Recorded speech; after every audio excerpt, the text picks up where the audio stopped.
Hello, today we are here with Damon. Today we are talking about positive classroom culture. So I watched your lesson a few times. And I noticed that the lessons were very positive. When I say positive, I mean that when I look at the students were very motivated. They were helping one another. When you ask them to do group discussion, to solve problem for their friends, right? They're very eager to help their friends. I feel that that's what makes a learning environment very safe. So that students want to learn. Yes. So how do you do it? Thanks, Francis, for the question. I think it's also in everybody's minds on how can we make our classroom a positive environment so that our students are able to learn better. I think the foundation that we need to set is that the expectations and routines in the classroom has to be stated very clearly, meaningfully, and accepted by all our students during the lessons. If the expectations and routines are not set properly, I don't think there is even a chance to have a positive classroom culture. And when there's no chance for a positive class culture, there's no way that we are able to get our students to interact confidently and safely with one another. Then I think after saying this, right, it begs the question as to how can we establish our expectations and routines. And I think there are three main parts. First and foremost, okay, because I like our students to actually do a lot of interaction. So the interaction routines and expectations has to be there. So I will always start off my lesson by stating very clearly that they have to be patient, okay, and listen to one another before speaking. They have to be kind so that they can support one another to help one another learn better. Sometimes once in a while, I'll demonstrate how do they look like to the students before they go and do their activities itself.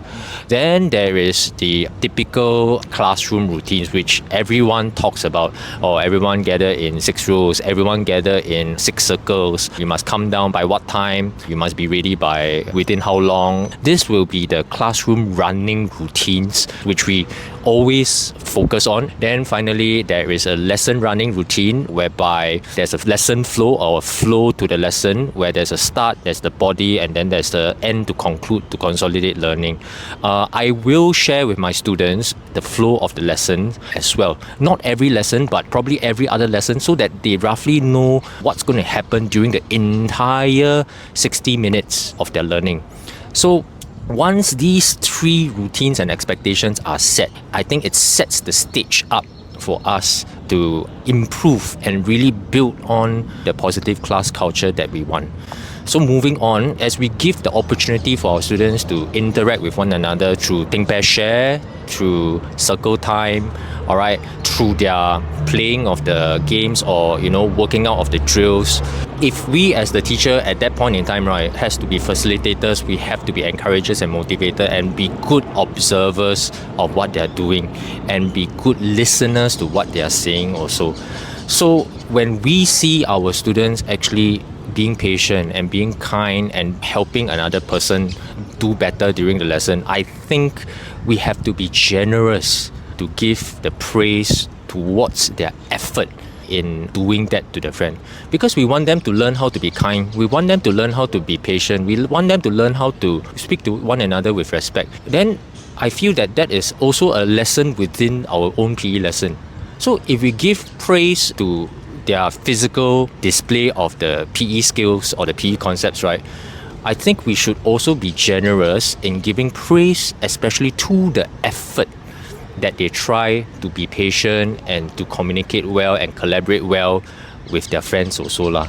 And I think we should really do more of that, because I feel that a lot of us may not focus on that, and we focus more on giving the affirmation to the physical skills rather than these social skills that we also want our students to develop and learn lah. Okay, thank you. Interestingly, you don't start by saying praise the student. You started off by saying setting expectations, set routines. Then after everything is done, is set already, then you talk about praise. So I remember when we first heard about positive classroom culture, right? We kind of think that positive classroom culture means the teacher must don't scold, or teacher don't be so fierce, or teacher say nice things to the student. It's all about that. If we have teach long enough, we will know this kind of thing does not really work so well. I remember when I was a beginning teacher, right, I want to be a friendly teacher. I want to be a nice teacher. So I talk nicely to the student. Then the student think that I'm a nice teacher. For example, the students don't like to play football. Then they see this teacher very nice. So then they ask, teacher, can let us play badminton? We don't like to play football. So because I want to be nice, then I will say, okay, you can show me the drill, I will let you play badminton in the last 10 minutes, that kind of thing. Then they start to see things like, if I do something, I will get to do what I want to do. Then as this goes on, right, more and more students will want to ask, can we don't play football? Can we play badminton? Then it becomes like a group thing that it is okay to challenge the teacher. Then as the lesson goes by, right, the student become more brave to want to argue with the teacher. Then things just get worse and worse. Sometimes when so many students are arguing with the teachers, and then we start to see the students as not respectful to us or very rude to us. Because there's this stimulus that, I don't like to do something, but this teacher is going to let me do something I like later on. So I will continue and do this kind of thing. It's like social media, right? We scroll, then we see something very funny. Then our brain produce this dopamine. This dopamine will make us want to do again, want to scroll again, then scroll some. So sometimes after a while, we just realize we have been scrolling the social media app for more than half an hour.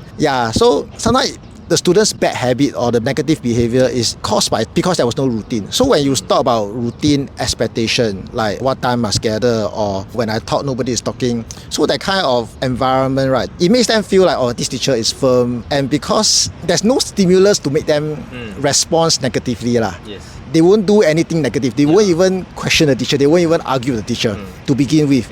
Nothing will start. So they do, they play football. They don't like football, but they still play football. They play football, and then you start to empower them. You start to let them discuss. And then when you let them discuss, right, you also have expectation. Because sometimes when we discuss, right, we're afraid to speak out, and you're afraid our friend judge the way we speak. So because if they judge us and the teacher never do anything right, then I will speak less, because the more I talk, the more people judge me. So I rather don't talk. I don't talk is safe for me. And the teacher never say anything. So I continue to not talk more.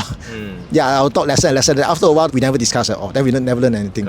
So when you say about like the interaction routine, the interaction expectation, right, it makes us feel safe. I know that my friend is not going to argue with me, so I speak a bit more. When I speak a bit more, then this teacher praise the way we talk. I feel good, so I speak some more. Then I continue, then discussion become very rich. Then I will start to enjoy football because I discuss and I have fun with my friends, discussion, then we come up with strategies. That's when we start to love football. Then we stop thinking that we only love some sports, we don't like football. I think the expectation and routine is very important in positive classroom culture. You mentioned very rightfully that having the classroom routines is important, whereby if you want students to gather within 30 seconds, you want students to come down and gather from their classroom within 8 minutes. These are things that are part of the formula that helps create the foundation for positive class culture. Recently, I've also been giving positive affirmation for students who are able to gather within 30 seconds, for classes who are able to gather within 8 to 9 minutes. And I really tell them I really appreciate their effort for coming down on time. And I appreciate their effort for gathering within 30 seconds. I can see that the faces of the students actually lit up. They seem to really feel that, the teacher actually is noticing what we are doing. And to me, I feel like it's like the first time they have been praised for doing a normal classroom routine well. And I think I cannot overemphasize on giving positive affirmation for students putting in effort when they execute and perform your interaction, your classroom or your lesson flow routine well. Because like you rightfully mentioned also, when like using the social media example, when you are rewarded with something that you're doing, you want to keep doing something even more. However, of course, we must be careful. So if our students are doing the wrong things, there must be some kind of consequence, there must be some kind of telling off, not because we dislike him or her, but we dislike their actions. We have to really inform them in a firm manner that what they have done was not right, because it's not within the expectations and routines. The reason why we have these expectations and routines is because we want a safe learning environment for everyone.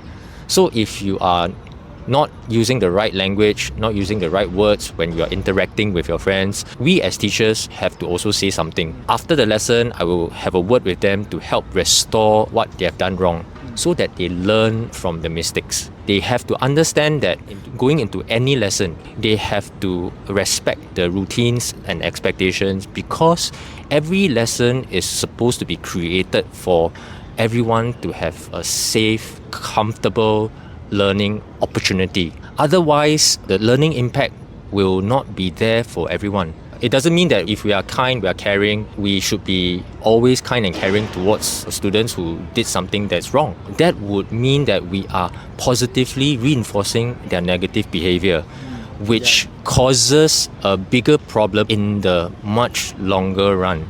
Because they will think that negative behavior that's not acceptable within the classroom is actually acceptable. Recently, there's this CNA documentary on those teenagers that drop out of school. There was this part of the video that showed this girl that explained why she dropped out of school. She was a nice girl, but she went to the girls' home. Then after that, I think she had some tattoo on the fingers. Then she went back to school. She wanted to study. After some time, they realized that, she went to girls' home. Then they also noticed there's a plaster on the finger.